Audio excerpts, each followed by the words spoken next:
NASCAR has visited a lot of venues and racetracks over the course of over 75 years. A lot of those tracks have long since been forgotten and not known about. In part 1 of 10 obscure NASCAR tracks, I went over 6 obscure NASCAR tracks. In that video, I talked about places, states, and racetracks that not a lot of people knew that NASCAR went to. Today, however, I'm going to talk about more obscure tracks in the history of the NASCAR Cup Series. So here is part 2 of 10 obscure NASCAR Cup Series tracks. Our next 2 racetracks take us to the state of Oklahoma. Yes, you get 2 for the price of 1. 1956 saw the NASCAR Cup Series visit Oklahoma for the first and only time. On Friday, August 3rd, 1956, NASCAR went to the Oklahoma State Fairgrounds in Oklahoma City. The race was held on a half-mile dirt track for 200 laps. Lee Petty dominated the race, but had to exit the race early with 7 laps to go due to mechanical issues. Jim Pascal would win the race. The next day, NASCAR went to the Tulsa State Fairgrounds in Tulsa, Oklahoma. Immediately, the drivers held concerns for the quality of the racetrack and the lack of lighting at the racetrack. Another red flag went off after qualifying due to the absurd amount of dust that was being kicked up onto the racetrack. Drivers started arguing with the race promoters, but 6,000 fans had shown up to see the race, and they wanted to see NASCAR. So the race went on as planned. Disaster struck almost immediately, as dust started kicking up everywhere onto the racetrack.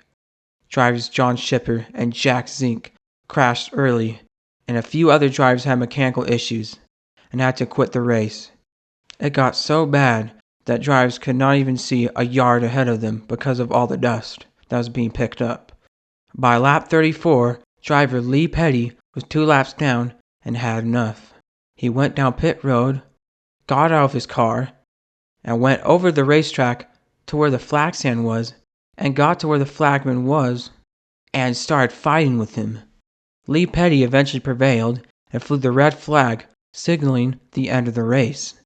All the fans in attendance were seemingly confused, and a few of the fans began to go a little crazy. Not only that, but the drivers started arguing with the race promoters as well.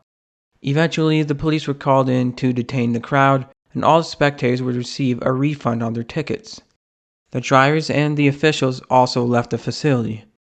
Lee Petty was never given a fine or a suspension for this incident, and remains a legend to this very day. What a wild event! Rapid Valley Speedway in Rapid City, South Dakota is next. The track opened in 1949 as a 5/8 mile dirt track. In 1953, the NASCAR Cup Series would hold their only race at the facility or in South Dakota. A 15-car field would show up to the race. The race would see Herb Thomas dominate the race by leading 176 of the 200 laps to win the race. In the following years, Rapid Valley Speedway would go through many configurations and would eventually be renamed to Black Hills Speedway.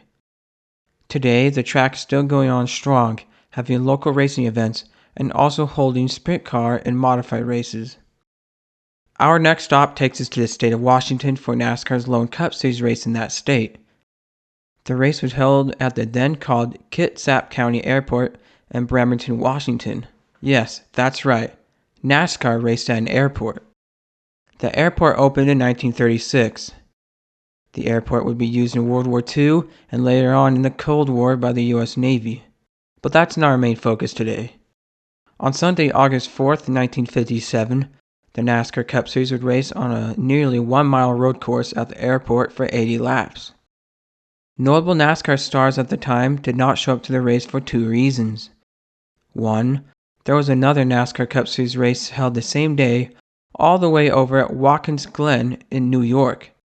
And 2, that's a long drive from NASCAR's hub in North Carolina. Anyways, 14 drivers would enter the race. Driver Danny Graves would dominate the race by leading the first 74 laps of the race. However, on lap 74, Graves suffered an engine issue and was out of the race. This led a clear path to victory for Parnelli Jones to win. The NASCAR Cup Series would never come back to Washington after that, and why would they? It's a very long drive from North Carolina, where most of the NASCAR teams are located. Our final entry on this list is Thompson Speedway Motorsports Park in Thompson, Connecticut. This is the Cup Series' only stop in the state of Connecticut. Thompson Speedway broke ground in 1938 and opened in 1940. The track was built to be a combined oval short track that is also a road course. The short track is 0.625 mile in length, and the road course is 1.7 miles in length. The NASCAR Cup Series would come to the short track at Thompson in 1951. The 200-lap race saw Neil Cole winning the race. This would end up being Neil Cole's only win in NASCAR. The track would be taken off the schedule in 1952 and wouldn't make a return until 1969.